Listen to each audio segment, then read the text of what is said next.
اماں ناشتہ لے کر اندر آ گئی تھیں۔ میں نے اماں کو پیار بھری نظروں سے دیکھا اور پلیٹ اپنی طرف بڑھا لی۔ اماں نے ایک بار پھر کچھ پڑھنا شروع کر دیا۔ اماں بس کر اب، میں بالکل ٹھیک ہوں۔ اماں نے ایک نظر مجھے دیکھا اور بولی، سچ سچ بتا عائشہ، تجھے کیا ہوا تھا؟ تو کیوں بے ہوش ہو گئی تھی؟ اماں نے ایک ہی سانس میں کئی سوالات کر ڈالے۔ میں اماں کی فکر مند شکل دیکھ کر سوچ میں پڑ گئی کہ کیا جواب دوں، کیا اماں کو سچ بتا دوں؟ پھر تو اماں فکر کے مارے بیمار پڑ جائیں گی۔ میں اماں کو کیسے سنبھالوں گی؟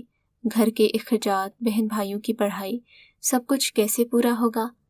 میرے مولا مجھے معاف کر دے، میری عزت کی حفاظت تو کرنا۔ میں اماں کو سچ نہیں بتا سکتی۔ میں نے دل ہی دل میں اپنے رب کو پکارا۔ تو کچھ بولتی کیوں نہیں عائشہ؟ اماں نے مجھے سوچتے ہوئے دیکھ کر کہا۔ وہ بہت فکر مند، کمزور اور بیمار لگ رہی تھی۔ میں نے اسی پل ایک فیصلہ کرتے ہوئے اماں کے ہاتھ کو مضبوطی سے تھام لیا۔ کیسی باتیں کرتی ہیں اماں، میں کس چیز سے ڈروں گی؟ کچھ نہیں ہوا۔ کل آفس سے نکلتے ہوئے دیر ہو گئی، گھر آنے کی بہت جلدی تھی، اس لیے تیز تیز چل رہی تھی، جو سانس بہت پھول گیا۔ پھر کل اسکول میں اور آفس میں بہت کام کیا، دوپہر کے کھانے تک کا ٹائم نہیں ملا۔ سوچا گھر جا کر اماں کے ساتھ ہی کھاؤں گی۔ فکر بھی بہت کرتی ہے نا میری۔ شاید خالی پیٹ اور تھکن سے چلتے چلتے مجھے چکر آ گیا، میں بے ہوش ہو گئی۔ اماں نے یہ سب سن کر اللہ کا شکر ادا کیا اور شکرانے کے نفل ادا کرنے بیٹھ گئی۔ میں سوچنے لگی اب دوسرے راستے سے گھر آ جایا کروں گی۔ آج بھی اس واقعے کو یاد کرتی ہوں تو اپنے رب کا شکر ادا کرتی ہوں، ساتھ ہی اس بے زبان جانور کا بھی۔ اس گتھی کو اب تک سلجھا نہیں پائی کہ وہ کتیا اچانک وہاں سے نمودار کیسے ہوئی۔ ہاں، اس واقعے کے اگلے ہی دن مجھے پتا چلا کہ 2 شرابیوں کو کسی کتیا نے بری طرح بھنبوڑا ہے۔ یہ سن کر میں محض مسکرا دی تو اپنے ساتھ پیش آنے والے اس واقعے کو پراسراریت کے خانے میں ڈالتی ہوں۔ آپ کیا کہتے ہیں؟